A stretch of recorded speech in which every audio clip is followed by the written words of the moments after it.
कोपरगाव शहरातील नागरिकांना दिलेला पिण्याच्या पाण्याचा प्रश्न सोडवण्याचा शब्द 5 नंबर साठवण तलाव व वितरण व्यवस्थेसाठी 131.24 कोटी निधी देऊन आमदार आशुतोष काळे यांनी पूर्ण केला आहे।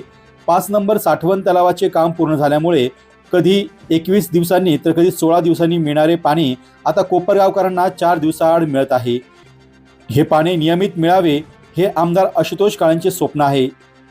त्या स्वप्नपूर्तीकडे पहिले पाऊल पडले असून कोपरगाव शहराच्या पाणीपुरवठा योजनेतील मंजूर झाले असलेल्या ब्रिजलाल नगर येथील पाण्याच्या टाकीची यशस्वी चाचणी पूर्ण झाली असल्याची माहिती राष्ट्रवादी काँग्रेसचे माजी नगरसेवक वीरेन बोरावके यांनी दिली आहे। सर्वप्रथम कोपरगाव शहरातील नागरिकांना आज महात्मा फुले जयंतीनिमित्त त्यांना अभिवादन करतो।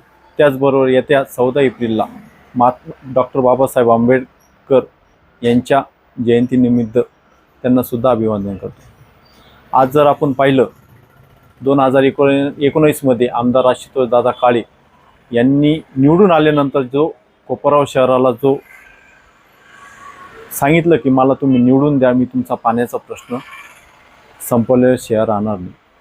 आपण आमदार आशुतोष दादा काळे ज्यावेळेस निवडून आल्यानंतर पहिलं त्यांनी पाठपुराव्याला कामात हाती घेतलं असेल तर कोपरगाव शहराचा पाणी प्रश्न, भूतो न भविष्य एवढा निधी 131.24 कोटी रुपयाचा निधी आपल्या कोपरगाव शहरासाठी त्यांनी मंजूर केला। त्या 131.24 कोटीमध्ये 5 नंबर तलाव कॉन्क्रिटीकरण असेल, त्याचबरोबर गोरोबा नगर, ब्रिजलाल नगर, संजय नगर, साईबाबा कॉर्नर अशा ठिकाणी पाण्याच्या नवीन टाक्या आणि प्रभाग क्रमांक 10 लक्ष्मीनगर भागातली जी पाण्याची टाकी तिची गळती खूप मोठ्या प्रमाणात होती, तिची दुरुस्ती असं सगळं या योजनेमध्ये घेऊन एक 95 किलोमीटरची शहरामध्ये पाईपलाईन या टाक्यांमार्फत कोपरगाव टाकण्यात आली। आपल्या सर्व नागरिकांना तर माहिती आहे की बुवा मोठं काम होत असताना काही वेळ लागत असतो। आपला जो प्रश्न पाण्याचा होता 21 दिवसांनी 28 दिवसांनी असं कोपरगाव शहराचं पाणी गेलं होतं, पण आपण पाहतोय 5 नंबर तळ झाल्यामुळं हे पाणी आपल्याला 4 ते 5 दिवसात कोपरगाव शहराला मिळत आहे।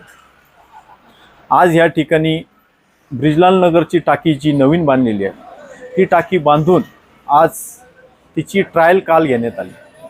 त्या ट्रायल घेतल्यानंतर यशस्वीरित्या तिची ट्रायल झालेली आहे आणि त्या ट्रायलमध्ये आणि त्या टाकी जी बांधली त्यामध्ये त्या श्रद्धानगरीचा भाग असेल, जैन मंदिर असेल, ब्रिजलाल नगर असेल, आढाव वस्ती असेल, त्याचबरोबर गवारी नगर असेल, अशा विविध ठिकाणी त्या ब्रिजलाल नगरच्या टाकीतून पाणी सर्व नागरिकांना जाणार आहे आणि ते पाणी एक टायमालाच म्हणजे सर्वांचं एवढं पाणी एका टायमालाच आपल्याला सोडण्यात येऊन तो टाईम वाचणार आहे। असा टाईम वाचून आपलं आमदार आशुतोष दादा काळे यांचं जे व्हिजन आहे की बुवा वाढत्या लोकसंख्येमुळं कोपरगाव शहराला पाणी कमी पडणार आहे, तर आपल्याला हे तळे बांधून कोपरगाव शहराला कसं पाणी मिळेल आणि टाईम कसा कमी झाल्यानंतर कोपरगाव शहरामध्ये तो 1 ते 2 दिवसामध्ये कसा पाणी पुरवठा होईल हे दादांचं व्हिजन आहे। ह्या योजनेमध्ये आपण जर पाहिलं 1 ते 4 नंबर जे तलाव आहेत त्याची खोदाई करून दुरुस्ती करून त्यासुद्धा पाणी साठा आपल्याला करता येईल। पण आमदार आशुतोष दादा काळे यांनी नगरपालिकेला प्रस्ताव पाठवला की बुवा 1 ते जे 4 तलाव आहेत त्याचा कॉन्क्रिटीकरणाचा प्रस्ताव लवकरात लवकर तयार करावा, जेणेकरून भविष्याच्या 50 वर्षासाठी जो कोपरगावचा पाण्याचा प्रश्न आहे हा पूर्णपणे मिटून जाईल आणि ज्या राहिलेल्या ज्या नवीन टाक्या बांधलेल्या आहेत ह्या योजनेमार्फत ह्या लवकरात लवकर ह्यांच्या क्रॉसिंग असेल, पाईपलाईनच्या जॉईन करायच्या काही ठिकाणी राहिल्या असेल, लवकरात लवकर करून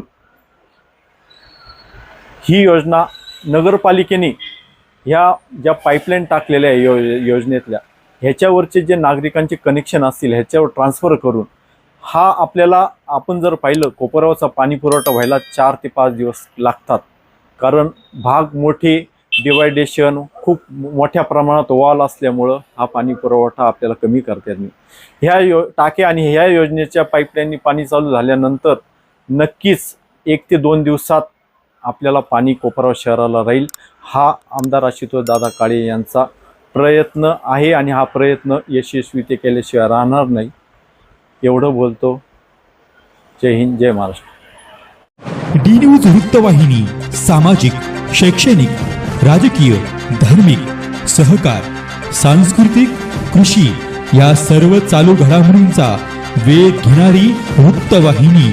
डी न्यूज वृत्तवाहिनी, वेध वर्तमानाचा.